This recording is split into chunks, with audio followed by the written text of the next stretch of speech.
que realmente me asombró, que se me haya ocurrido. ¿Yo tengo que grabar o graban? Buah, yo lo No, grabo. no, ya. Eh, Sí, yo lo se está grabo. grabando, se está Ah, grabando. perfecto. Es el analista ante los diagnósticos.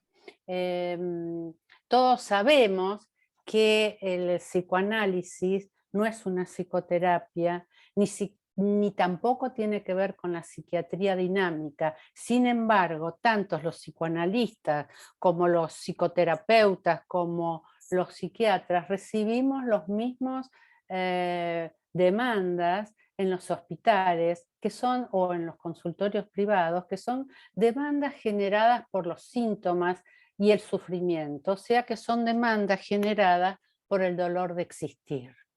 Lacan decía que el psicoanálisis no es una terapéutica como las demás. ¿Por qué? Porque el psicoanálisis transforma esas demandas recibidas por otros profesionales también, pero las transforma en otra cosa. El psicoanálisis no se diagnostica por el síntoma, no se diagnostica por el deseo, no se diagnostica por el fantasma, ya que ninguno en sí mismo es el síntoma histérico, obsesivo, es en sí mismo un diagnóstico. Es decir, que el psicoanálisis trabaja con la covariancia de todos ellos. Entonces, ellos son los que fundan el diagnóstico. Y en ese sentido, el psicoanálisis sería del uno por uno. Es decir, la lógica del caso por caso no coincide con la lógica del decir médico de que hay enfermedades, que no hay enfermedades sino enfermos, porque en la lógica del decir médico los parámetros utilizados son parámetros generales, estandarizados, mientras que los del psicoanálisis son parámetros singulares. Un segundito que se me fue la imagen. Acá está. Son parámetros singulares.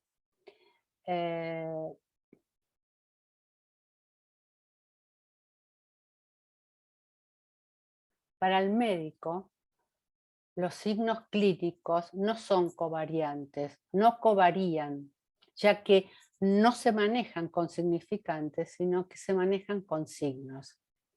Los médicos actuales están formados realmente en no escuchar la queja del paciente, no escuchan la queja de su sufrimiento particular, porque están entrenados y enseñados a mirar el cuerpo o los resultados de los estudios cada vez más sofisticados, o el vademecum, donde se suman, ustedes recuerdan, ¿no? Se suma una cantidad de síntomas o de signos que se encuentran y sobre eso se diagnostica. Entonces, el médico puede mirar, puede escuchar, pero la clínica del psicoanálisis, al escuchar, lee, y es la clínica, por lo tanto, es la clínica de la lectura, ¿no? Sería algo así como la instancia de la letra en lo que se lee en el inconsciente. Y en la clínica psicoanalítica, el significante es concebido como una letra y el inconsciente, como decía Freud, como una pizarra mágica, ¿no? Es decir, una pizarra mágica donde se escriben letras que van variando o covariando.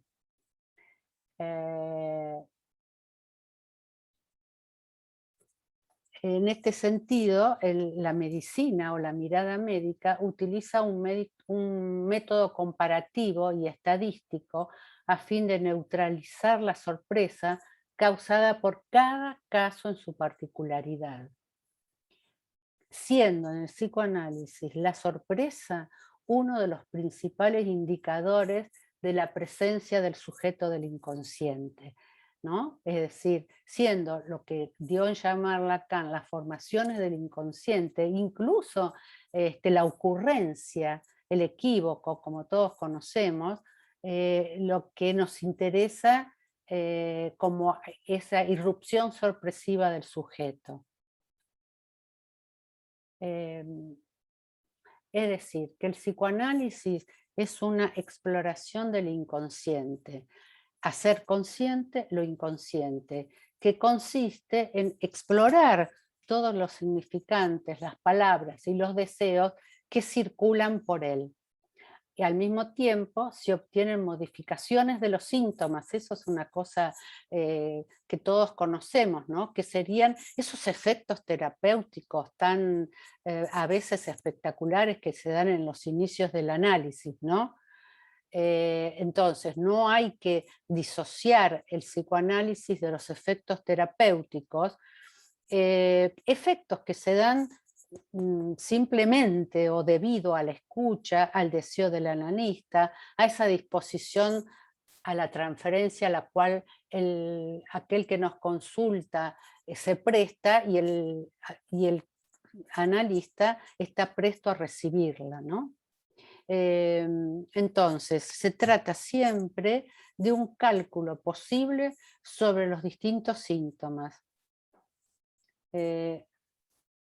Los tipos clínicos y los síntomas, eso lo conocemos todos, evolucionan, cambian según el contexto, según la cultura, según el momento.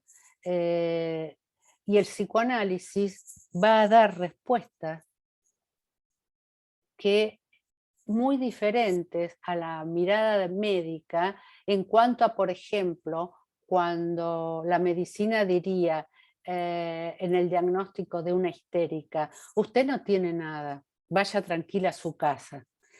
¿Qué diría un psicoanalista? Que es a partir de este sufrimiento y a partir de la postulación de la existencia del inconsciente, que se supone que esa persona que relata ese sufrimiento padece de una neurosis. Freud se planteó desde el inicio la necesidad de una teoría clínica propia del psicoanálisis, diferente de la clínica psiquiátrica.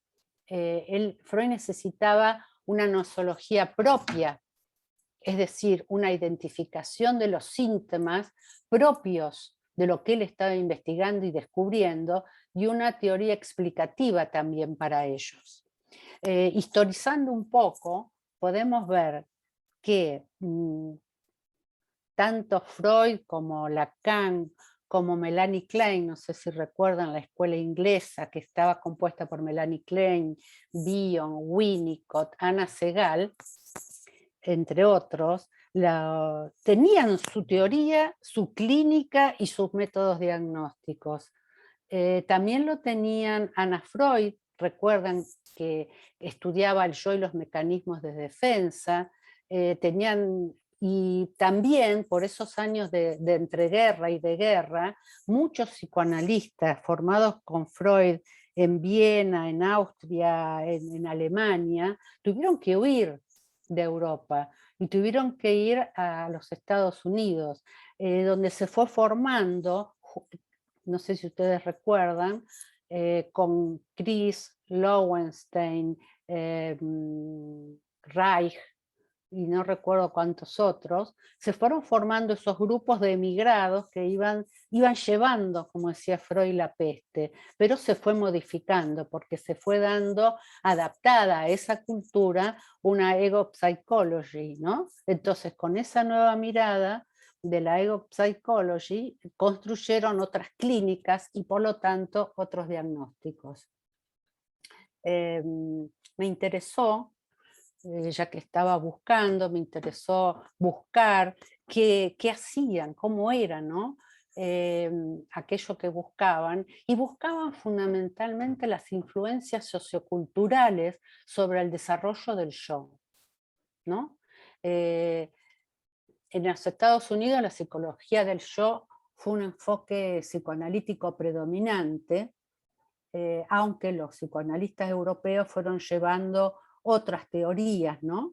Y sin embargo, también en los Estados Unidos gradualmente fue entrando todas las teorías inglesas de la escuela inglesa, la teoría de las relaciones objetales, no sé si ustedes recuerdan, que se desarrollaban fundamentalmente en Inglaterra, y también había todo un análisis que tenía que ver con lo humanista, ¿m?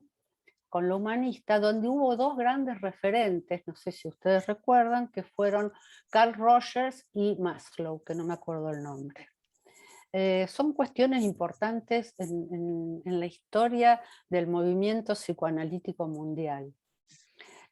Volviendo a Freud, Freud se nutrió de la psiquiatría de la época, de los grandes psiquiatras de la época, Kraepelin para la paranoia, fundamentalmente, Bleuler para la esquizofrenia y Krafft-Ebing para la perversión. Y fundamentalmente donde se fue a formar Freud fue con la Salpêtrière, con Charcot para las grandes neurosis, y dentro de las grandes neurosis creo que el lugar preponderante tuvo la histeria en esas épocas. Entonces tenemos el tríptico, ¿no? Neurosis, psicosis y perversión. Y para la psicosis, la paranoia y las esquizofrenias. Dentro de las neurosis tenemos la histeria, como ya lo dije, la neurosis obsesiva y la fobia. Y en relación a la perversión, bueno, no, es muy polimorfa como para saber o para poder decir algo en relación a ella, que creo que un poco Freud y Lacan hablaron, no los otros psicoanalistas que nombré, o al menos yo lo desconozco. Entonces, Freud retoma esta nosografía de la clínica de la época de los fines del siglo XIX. Ahora, es cierto y es evidente que los términos en relación a las estructuras a las estructuras clínicas fueron tomados de la medicina y más específicamente de la psiquiatría. Ahora, el problema es qué corresponde hacer con estos términos, cómo situamos su teoría y sobre todo su práctica que venía de la psiquiatría. ¿Y qué debemos hacer? Esta es otra pregunta que fui tomando de los textos que me interesaron para esta charla. ¿Qué debemos hacer con esos términos que son importados de otras disciplinas? Por ejemplo, el término representación, el término significante, la teoría de los nudos. No podemos poner en duda, dentro de esto que estoy nombrando, la originalidad ni la especificidad de esto, ya que dentro de esto el concepto del inconsciente y el concepto del psicoanálisis como el concepto de estructura o de sujeto poseen antecedentes previos al psicoanálisis, pero el psicoanálisis también se constituyó importando términos, modelos y conceptos de diferentes ciencias. Algunas eran afines, pero pensemos que no podría haber sido de otra manera.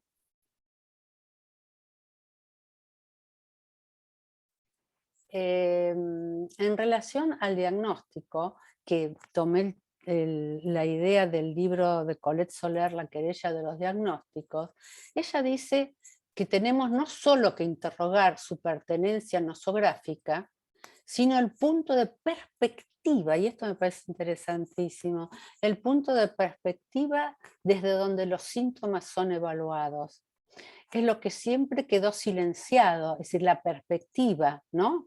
Y allí lo que tenemos que tener en cuenta es reconocer que la ética del diagnóstico no es la misma en psicoanálisis que en psiquiatría. ¿Por qué?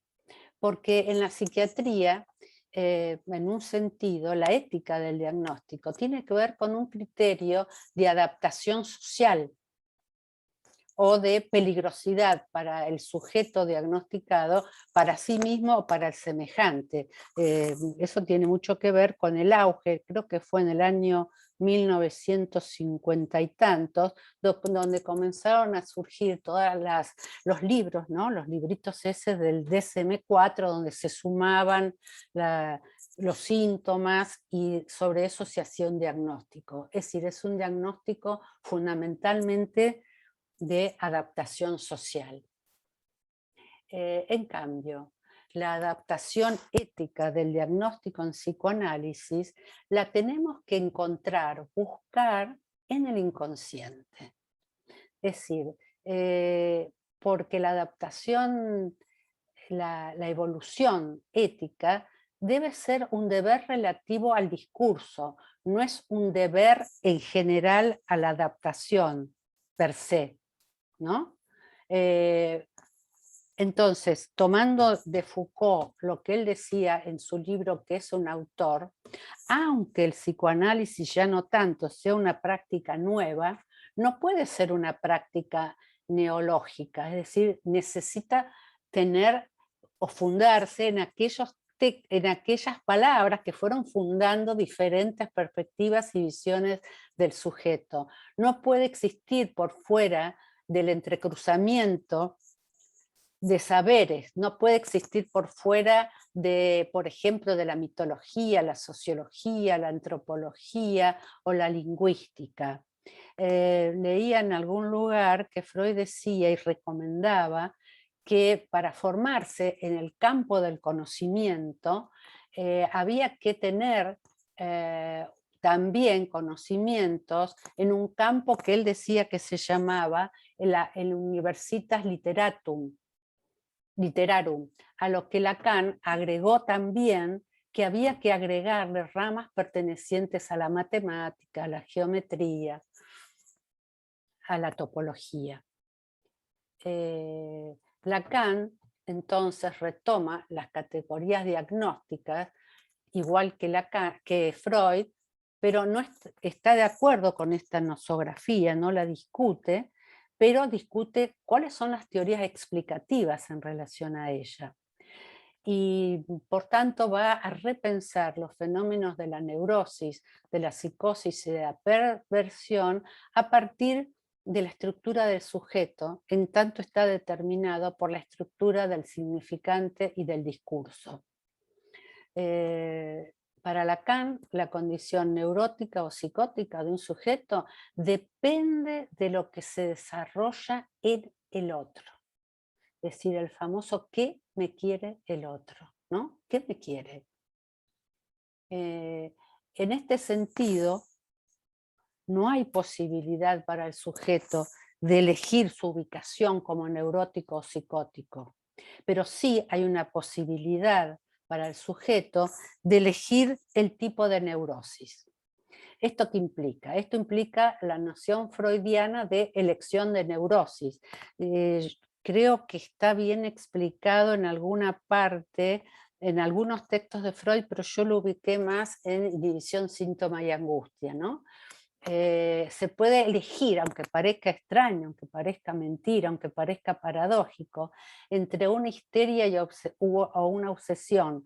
No se puede elegir, como les decía, entre neurosis y psicosis, porque eso depende para un sujeto de lo que se desarrolla en el otro, porque es del lado del otro donde se juegan las cartas y no es del lado del sujeto. ¿Por qué? Porque no hay sujeto sin otro. Y la condición del sujeto depende de lo que suceda en ese otro. Llámeselo primordial, constituyente, ¿no? Entonces, esta elección de la neurosis no es en el sentido del libre albedrío. Bueno, voy a elegir esto porque me gusta más que esto. Sino que esta elección de la neurosis tiene que ver y es evocada por una idea de obligación. Es más bien que si hay una pérdida, si algo pasa, si hay un trauma, siempre hay una alternativa, siempre hay una opción. Y esa opción y esa alternativa están determinadas por el modo de satisfacción pulsional. Entonces, está la elección de la neurosis y el modo que la determina la elección de la neurosis, el modo de satisfacción pulsional. Y esta expresión freudiana de la elección de la neurosis parece ser como una anticipación de la expresión lacaniana de posición del sujeto, del cual dice Lacan que uno es siempre responsable. ¿Por qué? Porque la responsabilidad del sujeto consistirá en cómo responda a aquello que del otro lo causa y lo determina. Lo repito, la responsabilidad del sujeto consistirá en cómo responda a aquello que lo causa y lo determina. Ahora, si me esperan un momento, quiero introducir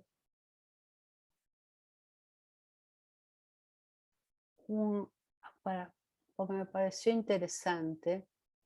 A ver si me esperan un momentito. Quiero introducir mm,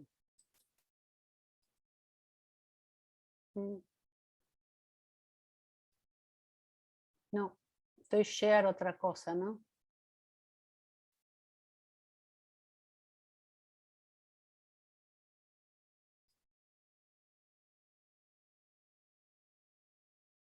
Ay, qué pena que no puedo.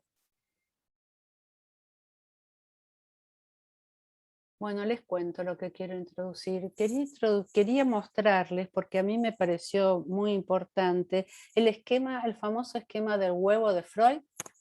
A lo mejor lo puedo mostrar de acá. Ah, no, ya sé cómo tengo que hacer.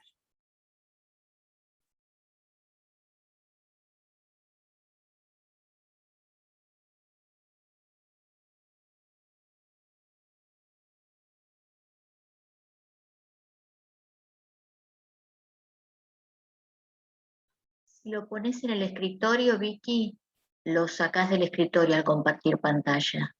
Sí, Hola. lo saco del escritorio, pero lo que no puedo poner es lo que quiero compartir.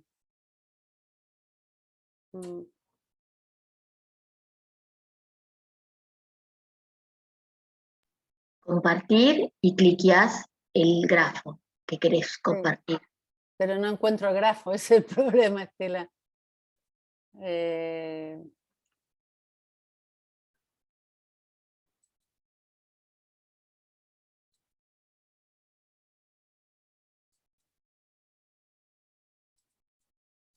No, ¿sabes qué me pasa? No sé abrir el escritorio. Acá está. Acá tienen, ahí se abrió. Este es ¿se acuerdan el esquema del huevo de Freud? Donde su esquema del aparato psíquico es, bueno, preconsciente, consciente, consciente yo, ello, y lo reprimido y el casquete acústico. Sin embargo, este es el esquema con que se movía Freud. Sin embargo, a ver si puedo mover el otro, en el otro había puesto para compartir, ¿quién compartió? Bueno, para no perder más tiempo, lo que quería compartir era los nudos, ¿no?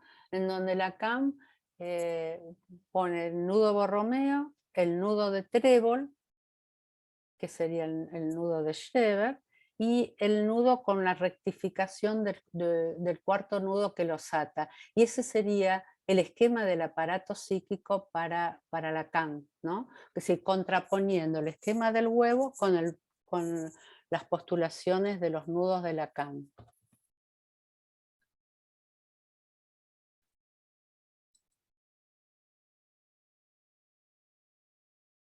Ahora, si me permiten, quiero volver a mi escrito. Uy, qué difícil que es esto. Tengo que minimizarlo. Exit full screen. Y acá volví. A lo largo de la obra de Freud hay una constante. La idea de que la enfermedad siempre va a aportar una satisfacción. Y en eso ya aporta Freud una solución, porque desde los estudios sobre la histeria, ya en el 1890 más o menos, hasta Análisis terminable e interminable del 37, siempre repite de alguna manera lo mismo. Dice, el motivo de la enfermedad no es otro que el propósito de alcanzar o realizar un cierto beneficio. ¿Mm? Esto lo dice Freud y recuerden que él lo postula desde aquellos primeros escritos donde hablaba de el beneficio primario y el beneficio secundario de la enfermedad. Eh, en cambio, en la psicosis, el mejoramiento, el empeoramiento, el desencadenamiento o la estabilización requieren de la precisión del estudio de la relación entre el sujeto psicótico y su otro. Ese otro que va a estar articulado como un discurso. A pesar de que ese otro produce en el sujeto, con su ausencia, con su presencia, con su maltrato, con su excesivo amor, algo, como Melanie Klein pudo pensar en su clínica, que fue muy rica en esa época, a pesar de eso, a pesar de esos afectos o la desaparición de alguien, lo importante es ver cómo operan como elementos significantes en la trama discursiva del sujeto, ¿no? Entonces, Freud toma el mapa de síntomas y se pregunta cuál es la incidencia del inconsciente en el análisis de la neurosis. ¿Cuál es la incidencia del inconsciente en cada uno de los síntomas? Porque, ¿qué dice Freud? ¿Qué postula Freud? Dice, bueno, el camino del análisis y la eficacia del psicoanálisis es pensar el inconsciente. Entonces yo hice una especie de recuento, ¿no? de encuentro con los textos freudianos, desde, por ejemplo, cuando comienzan en 1894, perdón, en Neuropsicosis de Defensa, y cómo él va encontrándose, por ejemplo, sobre una teoría de la histeria, que la llamaba la histeria adquirida, las fobias, las representaciones obsesivas, en 1894, 1895, el mecanismo psíquico de la histeria, de las obsesiones y de la fobia. Un texto que a mí me sigue pareciendo capital es el del 1895 del proyecto de una psicología para neurólogos. Bueno, en todos estos él tenía la misma idea con la que empezó a transitar el inconsciente, era aquello que era la representación intolerable para la conciencia, el recuerdo como vivencia traumática, la represión, la vuelta de lo reprimido en los síntomas. Eso va construyendo en este esquema que yo traía, que bueno, en relación de Freud, el esquema del huevo, él va construyendo ahí su esquema del aparato psíquico.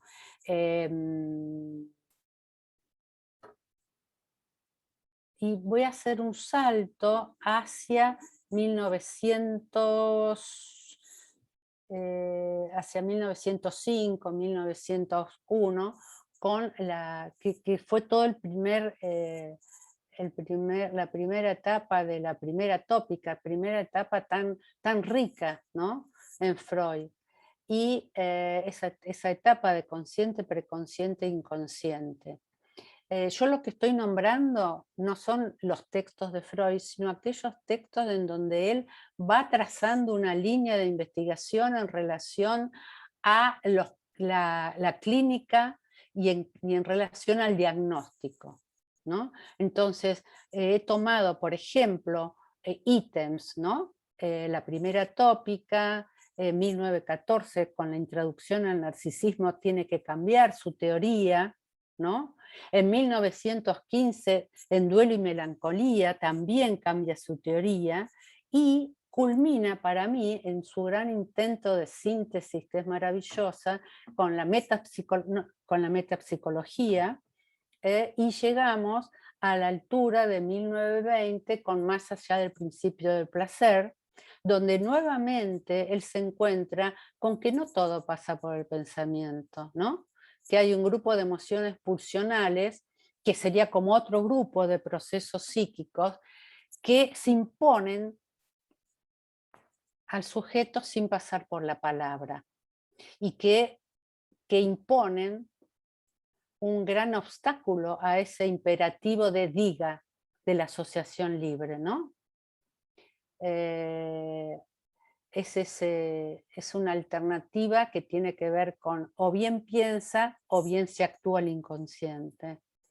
Y paso a 1923 con la tópica, con el yo y el ello, no está en el título, y el super yo, que bueno, creo que en cuanto a la clínica freudiana debe haber mucho más que quisiera compartir con ustedes para agregar, pero para mí son los grandes textos que yo he ido separando y pensando que forman esta clínica. Y en cuanto a la clínica lacaniana, a la clínica diagnóstica lacaniana, Lacan también se piensa que en el diagnóstico, ¿no? Y piensa en el diagnóstico, pero con otro enfoque, porque la clínica lacaniana tiene que ver con la clínica del no todo, con la clínica del sujeto, del gran otro barrado, del intervalo, la clínica de la incompletud. Yo creo que eso para nosotros es fundamental, ¿no? Aquella clínica en donde no todo puede ser dicho, ¿no? Pero no es eso, sino que hay que darle a esta clínica, hay que darle una estructura que sea racional y a la vez creativa de cómo poder operar con ese medio decir de la verdad, cómo poder operar en el sujeto que nos viene a consultar y que sufre, cómo poder operar justamente con ese no todo puede ser dicho. Entonces, también, como les decía antes, Lacan parte de la oposición entre neurosis y psicosis, la oposición entre la clínica del intervalo y esa modalidad que para mí fue tan importante descubrir y releer de lo que es la holofrase, que Lacan la sitúa también como posibilidad tanto en la psicosis como en la enfermedad psicosomática. También agrego en esto que para mí fueron mojones, la operatoria del significante del nombre del padre en su relación con el significante fálico, y tenemos muchos seminarios donde Lacan trabaja incansablemente esto. Y otra cosa muy importante me parece que es la diferencia que hace con Freud en relación a la posición del padre, donde todos sabemos que Freud de alguna manera elevaba al padre, idealizándolo a la categoría de Dios, lo enaltecía, y Lacan, ¿qué es lo que nos propone? Nos propone que un nuevo análisis de la función del padre es esencial para poder rever el psicoanálisis, ¿no? Es decir, ahí se separa de Freud.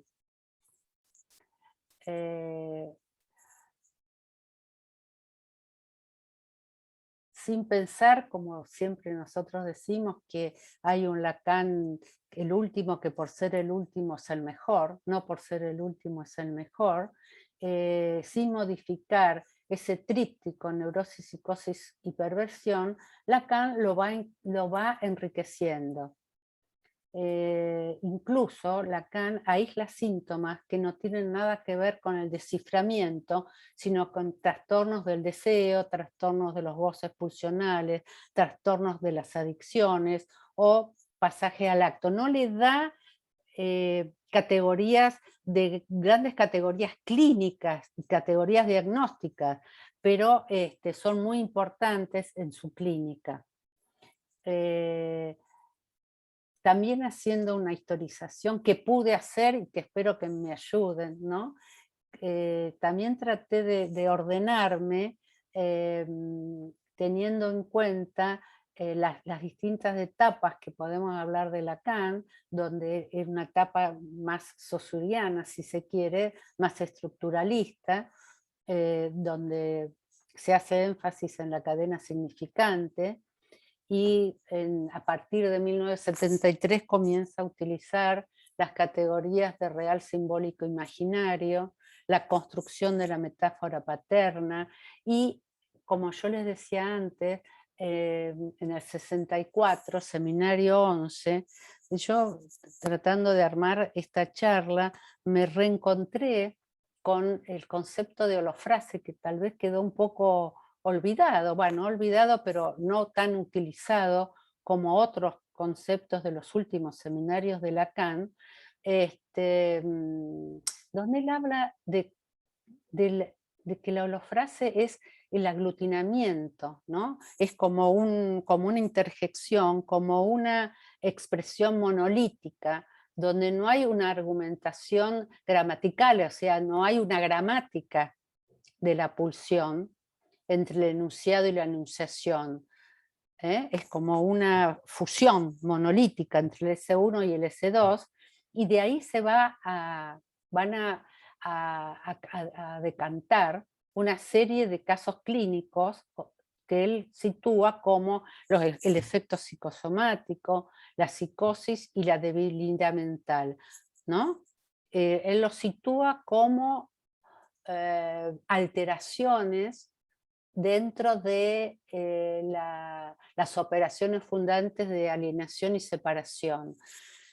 Por eso el S1 y el S2 están soldados y por eso no puede haber un sujeto que cae, no hay sujeto, un objeto en la psicosis, puesto que no se ha desprendido, ¿no? A mí me parece eso muy esclarecedor. Em, eh, También me detuve a pensar lo que tenía que ver o a incluir lo que tiene que ver con la clínica borromiana, ¿no? El RCI, y cambiando ya un poco en relación a eso o agregándolo, yo situaba en 1972 la clínica de Ancor, la clínica de los goces, del amor y del deseo, ese para mí seminario tan importante en Lacan, ¿no?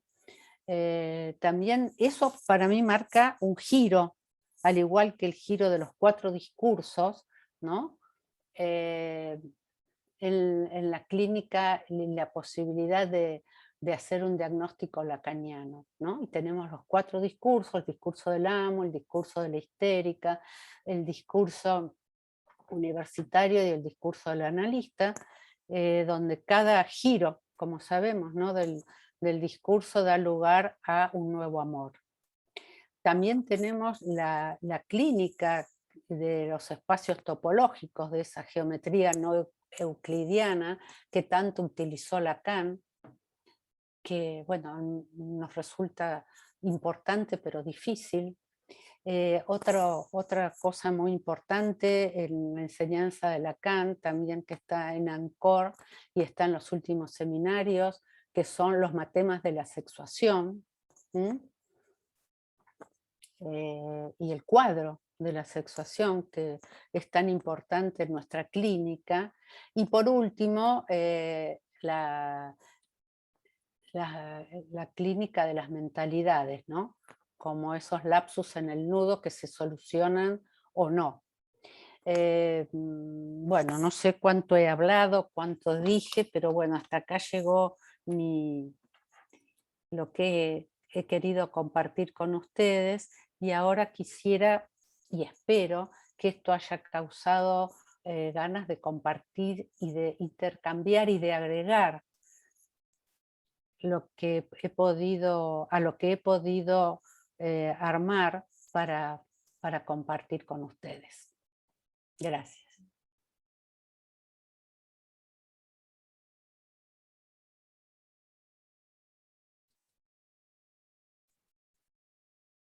Bueno, espero poder, poder charlar. Gracias, Vicky.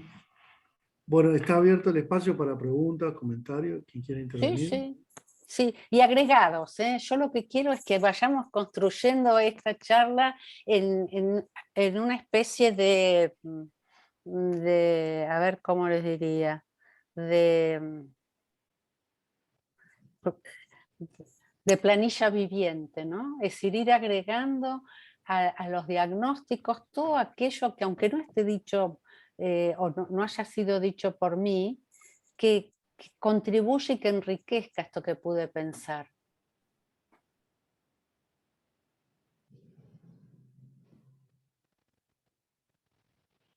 ¿Puedo decir algo? ¿Sí? En realidad es una pregunta, ¿no? Respecto de la responsabilidad, Ujú. porque vos habías ubicado lo que determina en la psicosis que tiene que ver con el lugar, con el otro, ¿no? En la Y ahí psicosis sí. vos planteabas algo así como que ahí no hay elección, No, si lo entendí. sí. En la Bueno, psicosis no habría elección, porque depende absolutamente del lugar que se ocupó en el otro. En cambio, en la y neurosis, sí.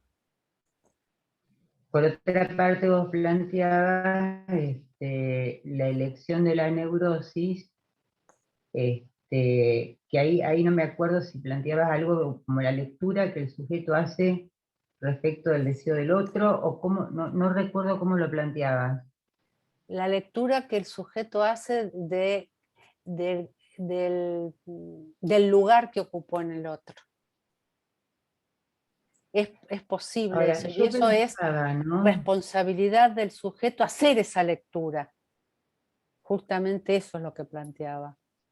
Siempre somos responsables de lo que hacemos con lo que perdemos y del lugar de la satisfacción pulsional, que satisface pulsionalmente, ocupar ese lugar para el otro si es posible, ¿no?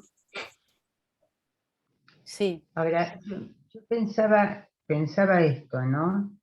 Si es posible una clínica para trabajar con la psicosis, este, es suponer un sujeto ahí, aún en la psicosis, ¿no? Por lo tanto, también hay responsabilidad. No en la elección como la neurosis, pero sí responsabilidad en tanto uno supone un sujeto cuando trabaja con alguien que no es neurótico, ¿no? Sí, pero no tiene, sí, lo podríamos ver, no sé qué opinan el resto, sí, pero al no haber separación, creo que el sujeto no puede tener la posibilidad de la elección. Es decir, recae absolutamente sobre el otro, ¿no? Sobre lo que sucede en el otro para él. Esa es una lectura, puede haber otras, Mónica. No, sí, yo entiendo la lectura que vos haces, pero lo que yo pensaba, no sé si puede ser pensado así, ¿no? Si es posible una clínica para trabajar con alguien que no está en la neurosis, es porque uno supone ahí que algo se puede hacer, que hay sujeto, que entonces uno apela a esto, a la responsabilidad del sujeto, aún en la psicosis, ¿no? No sé qué piensan, cómo lo pueden pensar.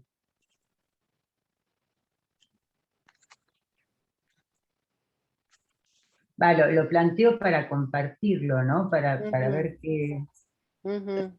¿Puedo decir algo? Sí, Estela. Pensaba, siguiendo lo que Mónica planteaba, por ejemplo, en el autismo. Esos chiquitos que tienen menos de 4 años y parecen ir camino al autismo, donde estoy de acuerdo con vos, Vicky, donde el otro no hizo lugar al sujeto. Pero en la clínica con estos niños nosotros los suponemos sujetos. Y Ajá. suponiendo los sujetos, en esa apuesta pascaliana que hacemos, si quieren, es posible que advenga un sujeto. Y esa mirada perdida deje de ser perdida, y esos movimientos estereotipados dejen de serlo, y de pronto en algún momento el chico empiece a mover autitos, ya no ponerlos uno atrás del otro, a jugar. Se O despierta sea que la un apuesta es nuestra, la apuesta es transferencial nuestra. el otro en este caso, volviendo a lo que vos decías. Acá hay un otro que apuesta que haya un sujeto, ¿no? Claro. Ujú. Sí, sí, a eso iba, gracias, Estela. Sí. Sí, yo lo pensaba en relación a esto que plantea Lacan en los escritos con respecto a tanto en la neurosis como en la psicosis, que lo plantea como la relación que tiene un sujeto al significante, ¿no? Entonces, en ese punto, aún en un sujeto psicótico, y me parece que esto queda más claro en esa clínica que establece Lacan con respecto a los nudos, la posibilidad que tiene cada sujeto en relación a los significantes que se pusieron en juego y con los que uno puede ir trabajando y enlazando, y que eso se ve en la clínica, ¿no? Digamos, es muy interesante verlo en la clínica de la psicosis, cómo cada sujeto puede hacer alguna operación o algún enlace con un significante en relación a una cuestión delirante, por ejemplo, ¿no? Yo pensaba, ayer veía una paciente que tiene miedo porque la miran, ¿no? Y se trabajó en relación a lo que son ideas erróneas, como una cuestión persecutoria que la miran, y ella dice, bueno, entonces lo que son temores fundados e infundados. Y esto le apareció de pronto, ¿no? Y ahí construyó, digamos, pudo utilizar una herramienta significante para separar su cuestión ahí delirante. Eso me pareció impresionante, digamos, y eso pasó en esa paciente, ¿no? Que quizás en otro no sucede. Me parece que en ese punto es la posibilidad que tiene el sujeto de quizás amarrar o enlazar con algún significante que el otro, en este caso, uno en ese lugar, ¿no? Le brinda al sujeto psicótico, ¿no? Y de pronto le surgen. Es muy impresionante eso de la clínica. O sea que serían como formas de, como el nudo de Joyce, de pronto, ¿no? Es decir, formas de operar en el nudo. Y las posibilidades que tiene, sí, cada sujeto de ir enlazando, ¿no? Y establecer alguna operación, si es posible, en ese punto. Eso me parece muy, muy interesante. Y que Ahora, es muy singular eso. sí. Sí. ¿Alguien más quería intervenir? Ay, me pareció fantástico esto que remarcaras y rescataras lo de la holofrase. Eso me pareció muy, Sí, muy, muy interesante, muy sí, interesante. porque es una clínica que tiene que ver con la separación, justamente como yo lo situaba, ¿no?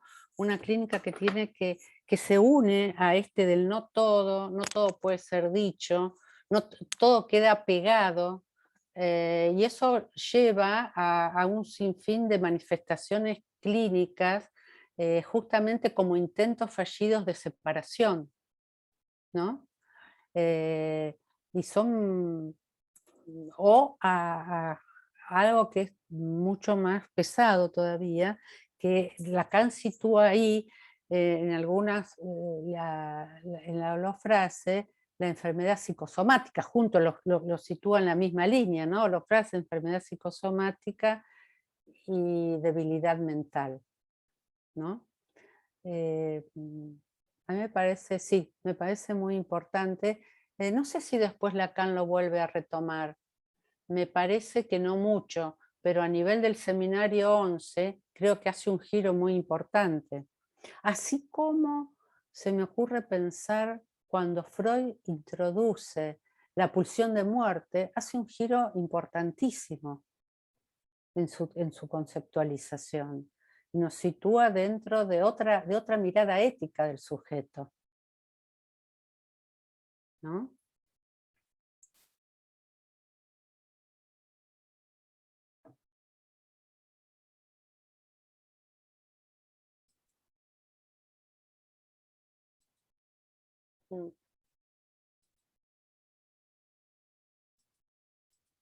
Tengo un problema con mi...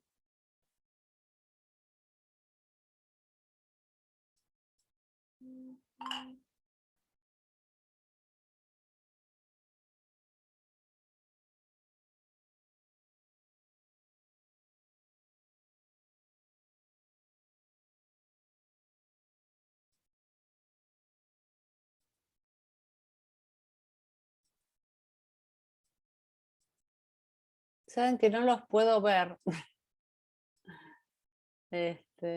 Así que no sé qué... Pero si te alguien vemos, está... yo te Sí, pero veo toda la vos, sí, pantalla. yo sé. Vos ves que yo no ¿Qué los le puedo pasa, ver. Vicky? Y porque tengo un problema, porque estoy usando la computadora para el escrito y para el Zoom. Ah, no, tampoco te ves vos, no ves la pantalla. No veo la pantalla. No. Ah, bueno, ¿nos escuchás? Sí, los escucho, pero no sé qué es lo que pasa. No puedo tomar la temperatura de la No, estamos todos charla. estamos atentos, Vicky.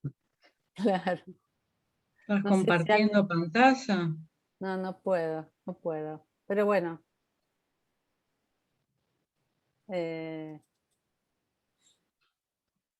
A ver, así.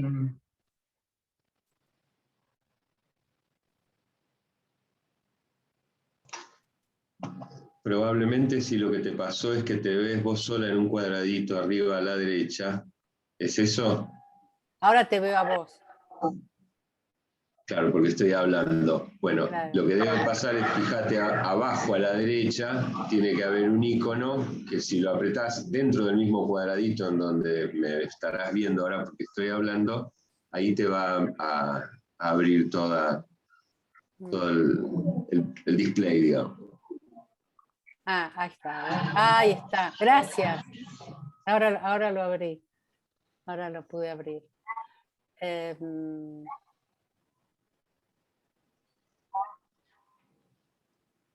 Bueno, y dicho sea de paso, ya que dije alguna cosa, agradecerte, Victoria, me gustó mucho tu exposición y en particular el acento que pusiste subrayando la holofrase, justamente.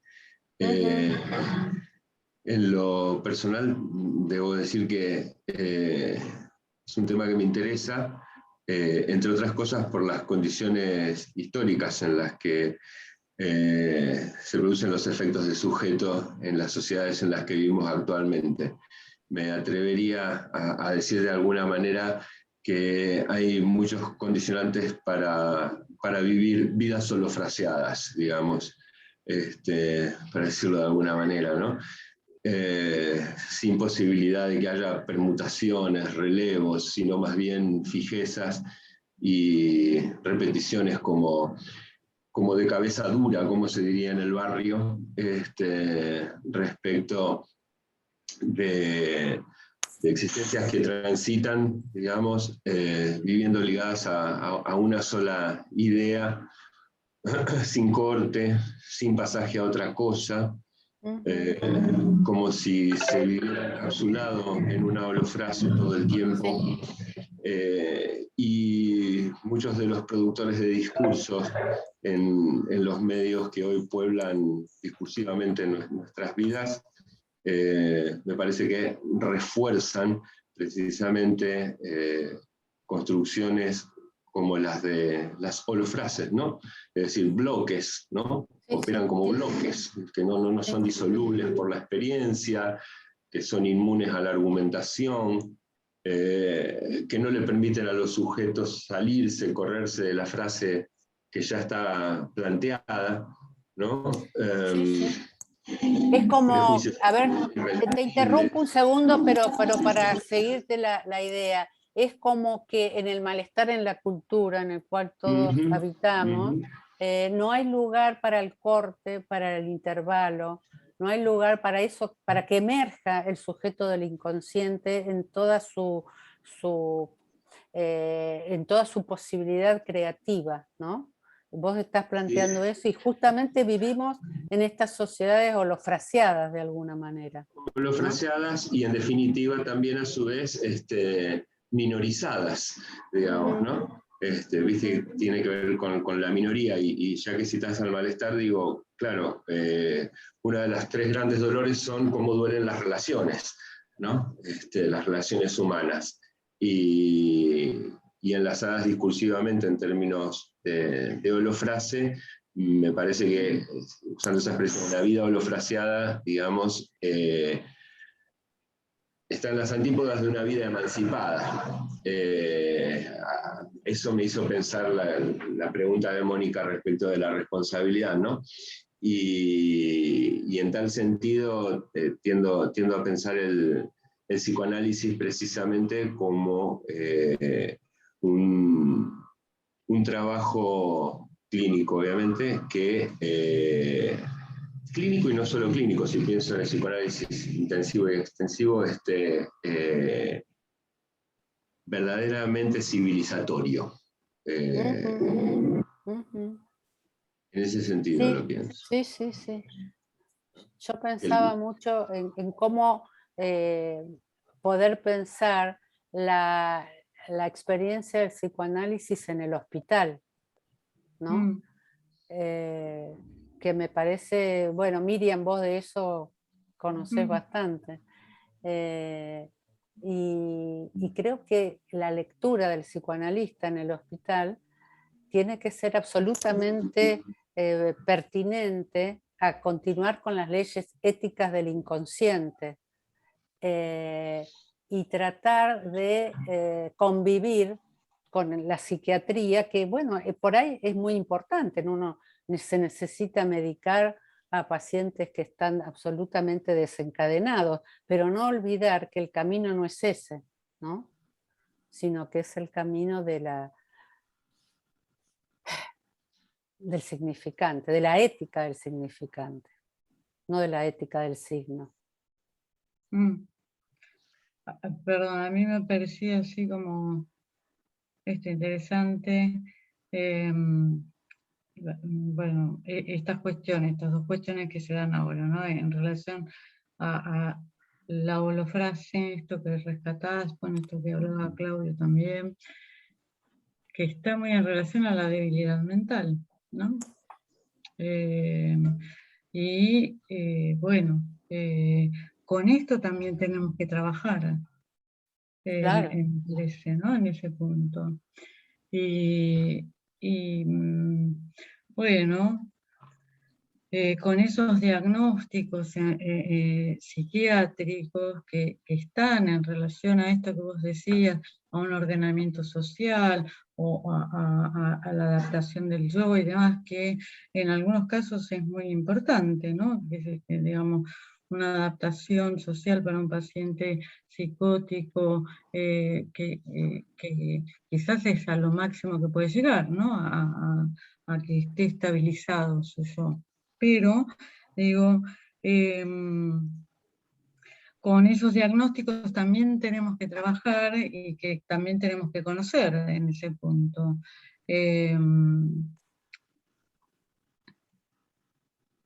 Y bueno, como estableciendo las diferencias y en ese sentido la cuestión de lo que lo que se incluye en esa debilidad mental, ¿no? Lo que forma parte de esa debilidad mental también. Me parece así como muy interesante, porque con eso, bueno, insisto, es con lo que hay que trabajar también. Uno trabaja con eso, estamos imbuidos en eso también, ¿no? Cada uno de nosotros también. Se me ocurre agregar una dimensión más en esto. Digo, hice referencia a medios, hablamos del hospital, y me recordaba en este momento a Adriana Covilli, que no está, pero que tiene una experiencia muy importante también en el ámbito de los tribunales, digamos, todo lo que es forense, ¿no? El trabajo forense. Donde también ahí hay, al momento de la elaboración de informes, a ver, yo he tenido una experiencia breve, no de la envergadura de la de Adriana en este punto, pero llama mi atención, digamos, he estado en diálogo, por ejemplo, varias veces con jueces, fiscales, etcétera, y tienen serias dificultades en el sistema, justamente si es que pensamos en ayudar a los sujetos, ¿no? Que están en situaciones problemáticas con la ley penal, digamos, en ese sentido lo menciono. Y bueno, tenemos la ley de salud mental, etcétera. O sea, podrían hacerse muchas cosas en relación a este tópico que nos convoca del diagnóstico respecto de nuestra práctica. Y francamente, ahí hay muchísimas dificultades para la articulación, por ejemplo, entre el hospital y los tribunales, y que de alguna manera también lo vemos reflejado al modo de unos prejuicios brutales en los medios de comunicación. Digo, no quiero hacer cita ahora de noticias muy recientes y comentarios incluso hasta de esta misma semana, digamos, pero vemos también el nivel de dificultad que se encuentra fuera de los consultorios privados, en otros espacios de la vida social y de nuestra práctica, para que todas estas producciones que venimos haciendo desde el campo, ya desde tanto tiempo a esta parte, logren tener una plasmación más efectiva en los dispositivos en donde se desarrolla nuestra práctica. Sí, cómo salir con estos diagnósticos del consultorio privado y la inserción necesaria de los psicoanalistas, de los psicoanalistas dentro de la práctica hospitalaria. Sí, y por donde lo busques, porque aún incluso incide dentro de los consultorios privados, a través de las empresas, porque es eso, digamos, las empresas financieras de la salud, por ejemplo. Yo lo he discutido con algunos de ellos y en algunos casos se han enojado muchísimo, pero no es simplemente que organizan metodológicamente la tramitación de órdenes, etcétera, hablo de las prepagas, obras sociales y demás, sino que en ese modo supuestamente meramente administrativo para organizar el financiamiento, digamos, de las prestaciones, ¿no? Porque se trata de eso, son como bancos, la verdad funcionan así. En lugar de parte con dinero te pagan con una orden, ¿no? Pero ese dispositivo, en definitiva, incide teórica y metodológicamente en la práctica clínica. Ese es un tema... Sí, es un tema sí. bastante dificultoso y que tiene que ver con algo que viene importado para nosotros, que es el DSM. Digo 4, DSM. Siempre le pongo el 4 o el 5, exacto. 5, 6, creo que hay muchos más, ¿no? Que en realidad creo que va por el 5. Me parece que hay más. O está el ¿no? 6, ¿sí? Me parece que está el 6, pero en definitiva... No por el 5, hasta el 5. Ah, por el 5 El más. 5, ¿no? Bueno, Sí. que en definitiva, ¿qué sería? La sumatoria, como vos decís, Claudio, de un conjunto de síntomas o un conjunto que esa sumatoria llega a un diagnóstico de, como yo decía antes, ¿no? De adaptación o inadaptación social, de peligro o no peligro, pero Sí. que no van a aquello que tanto nosotros pensamos que tiene que ver con lo que nos han legado Freud y Lacan en relación al inconsciente, a las relaciones que hay y los paseos, diría yo, que hay en el inconsciente, de tanto de la estratificación psíquica, ¿no? Sí, y nada de eso logra incidir todavía a nivel, dentro del campo de nuestra práctica, a nivel de la organización misma de nuestro trabajo profesional, en relación a estos dispositivos de la cultura. No digo lo que cada psicoanalista responsablemente hace en su consultorio privado, pero estos dispositivos todavía siguen teniendo una fuerza enorme, en mi opinión, innecesariamente, digamos, como ganando la pulseada en este punto, ¿no?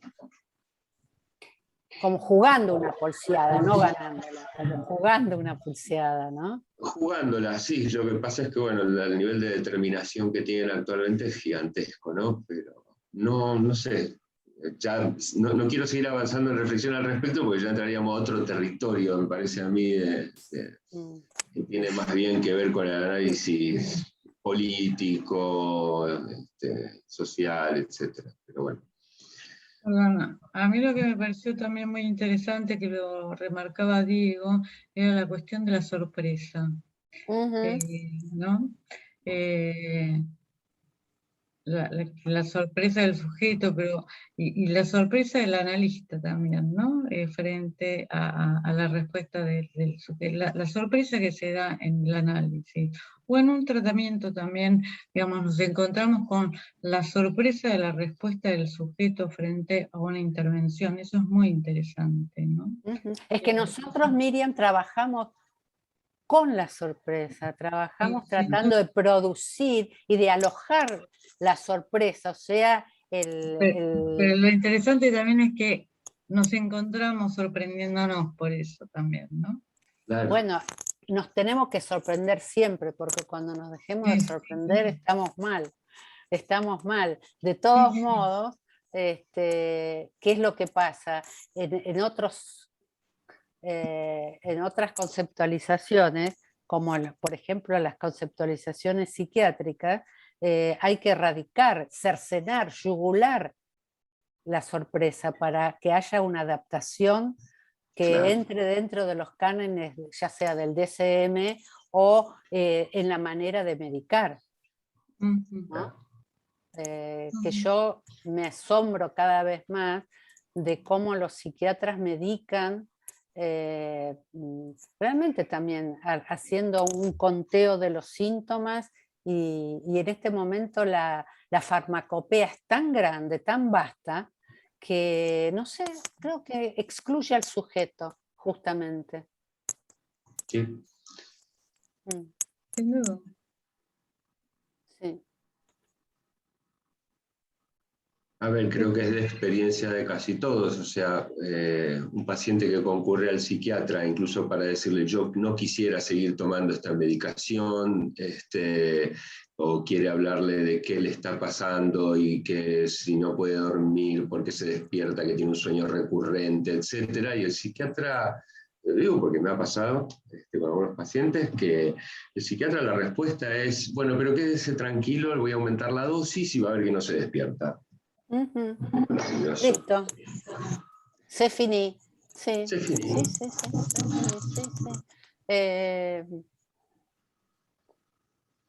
Bueno, nos tenemos que ver con esta distopía que es el psicoanálisis para muchas otras ciencias, o para lo que se espera de algo que estaba pensando en cuando Freud, ¿se acuerdan? Cuando fue a la Clark University y dijo, les trajimos la peste, que fue con Jung, y realmente le llevaron la peste, porque le llevaron algo que yo soy muy respetuosa de los desarrollos que puede haber en diferentes lugares donde se estudia, creo que cada cultura va desarrollando de alguna manera lo que puede, lo que necesita, lo que tiene que ver con el padecimiento de esa cultura. Pero de todos modos, el psicoanálisis entra e irrumpe en muchos lugares sin que aquellos que son violentados se den cuenta de que están dejando entrar, ¿no? Incluso cuando todos estos desplazados de Europa tuvieron que ir a los Estados Unidos, o en general iban ahí, ¿no? Tuvieron que cambiar totalmente la práctica, porque no era eso lo que se esperaba. Era otra sociedad, otros requerimientos. Europa venía de la devastación y los Estados Unidos en ese momento estaba en otro momento, y sin embargo creó lo que era la psicología, que para mí es la psicología de la adaptación, ¿no? Pero también esta psicología que yo les decía que es humanista, de Carl Rogers, y si no me equivoco, Carl Rogers tenía un desarrollo político totalmente diferente a los psicoanalistas de la época en Estados Unidos. Léanlo porque a mí me sorprendió muchísimo cómo él utilizaba la potencialidad que le da la sociedad a cada uno que se ve impedido de desarrollar aquello que sus instintos, él decía instintos, pongámosle pulsiones, necesitaba poder expresar. Entonces eran como yugulados. Es muy interesante esa psicología humanista, muy interesante. ¿Cómo se llama ese psicoanalista, Vicky? Carl, como Carlos, Carl Rogers. Carl Rogers. Ustedes saben que yo también me entusiasmó hacer esto de los diagnósticos cuando me fui metiendo, porque me di cuenta cuánta historia que hay, cuántos desarrollos, cuántas investigaciones que hay que no son ni lacanianas, sino que son humanas, ¿no? Vicky, ¿es de la misma, es culturalista como Erickson, Carl Rogers? Se lo llamó culturalista, pero en realidad él era humanista. Claro. Él se define como humanista. Me parece muy interesante, muy importante. También la psicología de Melanie Klein, que en ese momento, el psicoanálisis de Melanie Klein, que ella inventó algo absolutamente que rompía con lo que se hacía. Y en algún punto Melanie Klein coincidió con Freud, aunque era mucho menor, ¿no? Pero coincidieron en muchas cuestiones, ¿no? No sé si recuerdan las teorías de ella, ¿no? Las investigaciones clínicas, fundamentalmente en el análisis de los niños. Claro. El Edipo temprano, ¿no? ¿Cómo? El Edipo temprano de Melanie Klein. Sí, creo que sí, pero fundamentalmente el mundo interno, el mundo externo, las ansiedades, ¿no? Es decir, la incorporación dentro del niño de ansiedades como que la madre, ¿se acuerdan? La madre, la vagina dentada, esas eran representaciones que ella iba inventando, ¿no? Y me parece muy importante. Sí, de hecho, el mismo Jacques Lacan, digamos, aún para criticarla, digamos, pero muchas veces vuelve sobre Klein, dialoga con ella, digamos. Dialoga con Winnicott también. Con Winnicott también. En relación sí. al análisis de niños, dialoga mucho. Y yo creo que son cosas que no debemos olvidar. Su amistad tan personal y fuerte con François Dolto. Ajá. Sí, sí. Y es muy bueno repasar el por qué los conceptos se van desarrollando de la manera en que se van desarrollando y también dar cuenta de que el diagnóstico es una cuestión de cultura, ¿no? Claro. Es una cuestión de cultura. Vicky, Bueno, sí. tendríamos que ir cerrando. Bueno, Sí. bueno, sí, porque tenemos, no sé qué hora es. Ah, sí, a las 10 tenemos que cerrar. Bueno, yo le agradezco, espero que haya sido interesante esta charla. Y Te agradezco mucho, fue muy interesante, Vicky. bueno, Sí, estuvo muy interesante. Muchas gracias, sí, muchas Nos gracias. no, gracias a resultó un montón ustedes. de cosas. Gracias a ustedes. Gracias, Vicky. Nos vemos en la próxima. Gracias a todos, ¿eh?